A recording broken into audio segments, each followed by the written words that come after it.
It is the morning of the 17th, and the Battle of Antietam, the Battle of Maryland, and the Battle of the Union is about to begin.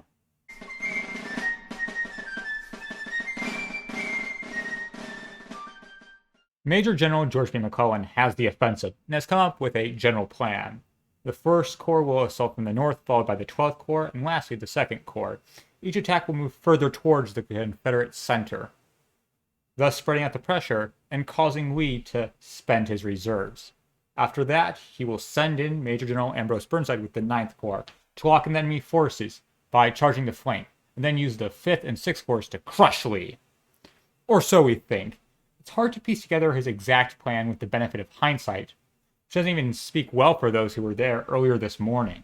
Yesterday at dusk, Major General Joseph Hooker in the 1st Corps crossed over Antietam Creek and engaged with Confederate pickets. Throughout the night, he did not fall back. And at midnight, Major General Mansfield took the 12th Corps and crossed the creek, or in this case, the Rubicon.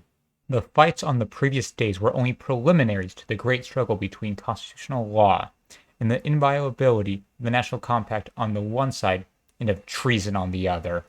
Full General Robert.E.Lee knows McClellan knows his position and is hoping that Major General Thomas Stonewall Jackson will hold on to his left and Major General James Longstreet hold on to his right. Not a creative plan, but the only one he has, if he is to accept battle, and he is never one to turn it down. 5:45 a.m., the march begins as Major General Joseph Hooker moves south, ready to make contact in a surprise attack that is anticipated by the Confederates. He advances with Brigadier General Doubleday's division on his left, and Brigadier General Rick's division on his right, and Brigadier General Meade in reserves, who at 6:10 make contact with Stonewall's line.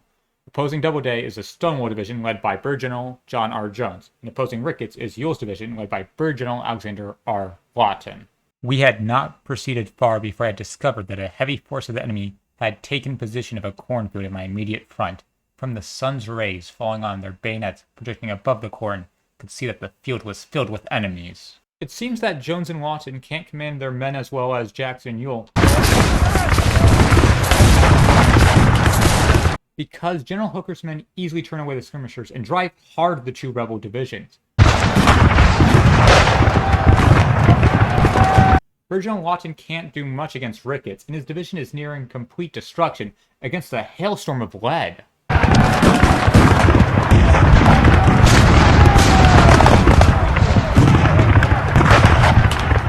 General Lee's line is already breaking. He orders his reserves to move to General Jackson's aid, and Jackson himself deploys his reserves, 2 brigades under Brigadier General John Bell Hood, to stabilize the front. It's 7 in the morning. The orange glow has enveloped the sky. The heat bears down on the field and its inhabitants. The morning fog and dew has dissipated, so that clear lines of battle can be established. General Hood's Texan regiments are small in number, but are fresh and experienced, earning the reputation of shock troops, and they certainly are a shock. It was here that I witnessed the most terrible clash of arms by far that has occurred during the war. As the Texans advance, B Battery of the 4th U.S. Artillery opens up devastating round shot into their lines, and when they get closer, they fire accurate and effective canister shot into their ranks. Their ranks are further destabilized as Colonel Jonathan Callis takes the 7th Wisconsin from the back and charges into Hood's left flank. He broke them up badly, scattering them in great confusion. Hood's men were not ready for this and fell back, but were able to regroup in this cornfield of death. Not one showed any disposition, notwithstanding their terrible loss, to fall back or flinch from the enemy until they received orders to do so.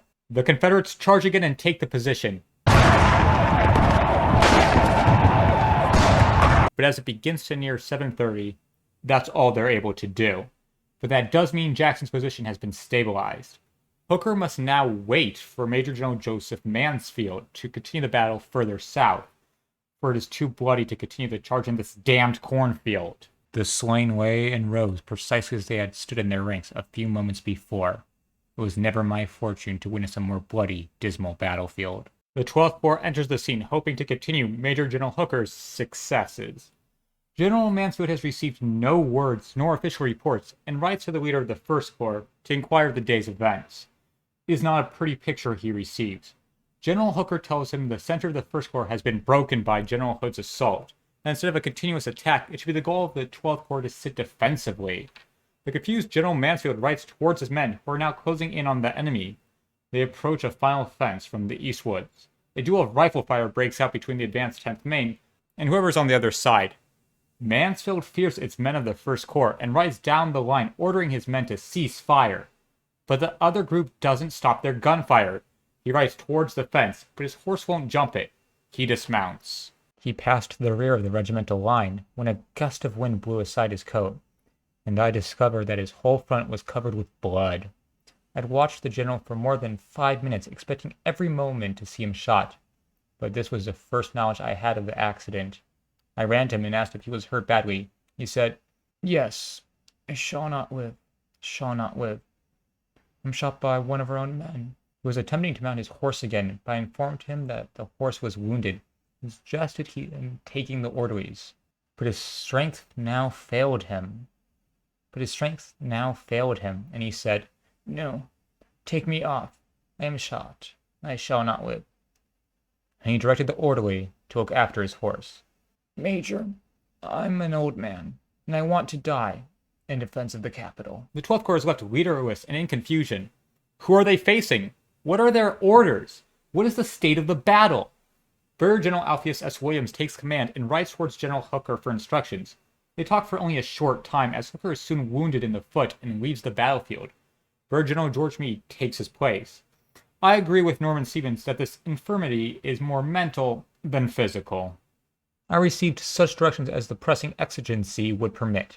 I hastened to make a disposition of the corps to meet them. General Williams then moves to deploy his 1st Division, led by Brigadier General Crawford, on the 1st Corps' left, the 2nd Division of Brigadier General Greene to Crawford's left, applying more pressure to Hood. This pressure isn't a bluff, for Williams believes that he must take the offensive. Damned be Hooker's foot! He receives little assistance from the exhausted and battered 1st Corps, as 2 divisions advance with no coordination, but they are profitable, moving through the north woods and striking the Confederate-held west woods. He takes heavy casualties, but does take land. Not much, though. Brigadier General George S. Greene is the more successful story, moving through east woods and taking a threatening position towards the structure, which I assume to be the main objective for the northern portion of the battle, Dunkard Church. It's now around 8 in the morning. The Union has seized their first goals of the battle, but a heavier cost than was expected. After half an hour, the forces of Major General Edwin Sumner's 2nd Corps have begun to trickle onto the battlefield. The first to arrive is the 2nd Division under the beloved Major General John Sedgwick. Approximately 30 minutes behind him should be Brigadier General William French with the 3rd Division. Then approximately 2 hours after that should be Brigadier General Israel Richardson.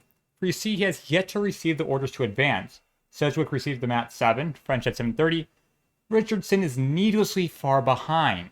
Despite the drawback of having only 2/3 of his divisions anywhere close to present, General Sumner commands his corps most beautifully, having Sedgwick deploy on his right and French on his left, marches with precision and discipline. Major General Sedgwick has his eyes set on Dunkard Church, and deploys all 3 of his brigades for the mission. Brigadier General Gorman, commander of his 1st Brigade, recalls, "Passing through a strip of timber, we entered into a large open field, which was strewn with the enemy's dead and wounded. As Sedgwick advances, General French moves further and further eastward, now facing off against Major General Daniel Hill. This has opened up a tremendous gap that proves to be a tempting target for any Confederate commander. In addition, the 1st and 12th Corps are unable to assist in the advance, and it's only 9. Major General Jackson is doing no better. His troops are tired and beaten, and some are nowhere close to being combat effective, and some formations are close to disintegration. His only hope is that the enemy continues their piecemeal attacks. His wish is granted as Sedgwick's attack is conducted without any outside support. Instantly, my whole brigade became hotly engaged, giving and receiving the most deadly fire it had ever been my lot to witness. Sedgwick's attack does not break the enemy, though it does put further stress on Jackson's line. Lee puts in more of his reserves to repulse. He sends in a 2-brigade division, a Brigadier General John Walker. This dangerously exposes his position near the center, with only one bridge holding a crossing over Antietam Creek. where the Ninth Corps is planned to assault. Lee also moves Major General Lafayette McClellan's division from the town of Sharpsburg to Jackson's position. At around 10:30, Major General Jackson receives the reinforcements and orders them to assault his opponents. These opponents specifically being the men of Major General John Sedgwick's 30 brigades. The combined force of Walker and McClaw are 7 brigades. Like Sedgwick's advance, they move in an impressive manner. But Walker's division moves further right during the advance. Not that it matters much. Advanced in a most splendid style, firing and cheering as they went, and in a few moments cleared the wood. The counterattacking Confederate divisions advanced in a most splendid style, and firing and cheering. The counterattacking Confederate divisions advanced in a most splendid style, firing and cheering as they went, and in a few moments cleared the woods. My advance was sweeping the woods with perfect ease and inflicting great loss on the enemy. Colonel Manning moves past the main Confederate body, and with Walker's brigade went about driving the enemy like sheep. The Confederate counterattack was devastating. General McClaw and General Walker have stabilized the position, and by 1 p.m. in the afternoon have dismayed further ferocious fighting in the left sector of the battlefield. Not that the battle was over, because the 6th Corps of Major General William B. Franklin arrived at 10 a.m., used Major General Darius Couch's division of the 4th Corps to halt the counterattack. On the field of battle is a fresh Union Corps, ready to assault Jackson's position, and General Sumner of the 2nd Corps won't let them. The question goes to McClellan, who sides with Sumner. The commanding general came to the position that it would not be prudent to make the attack. Thus, the Battle of Antietam ends in a loss. McClellan unable to break the enemy, and unwilling. Wait, what of Burnside and General French? Where has his division gone? No, the battle is not yet over. The day is not yet lost. There is more fighting to be had, more charges to be ordered, and more blood to be shed. It is but lunchtime, and Death has used his scythe to cut down much at the Cornfield, but he shall need more to be satisfied on this day. Hello, it's the entire Civil War Week by Week team here, and I'm pleased to announce I have created a Patreon. I'd like to thank Kevin Mack, who has already joined it. It means the world to me. I'm not saying that you should join. This entire production will go on without. It's just if you have the money, and only if you have the money, and you would like to give it to me, I would gladly accept it and forever be in your debt. Now for the normal things. If you liked the video, please like it. If you want to tell me how much you liked it, please comment. If you want to check out what has happened last week, you should be seeing that around now. If you really want to understand the war, you should be seeing a playlist about it right now.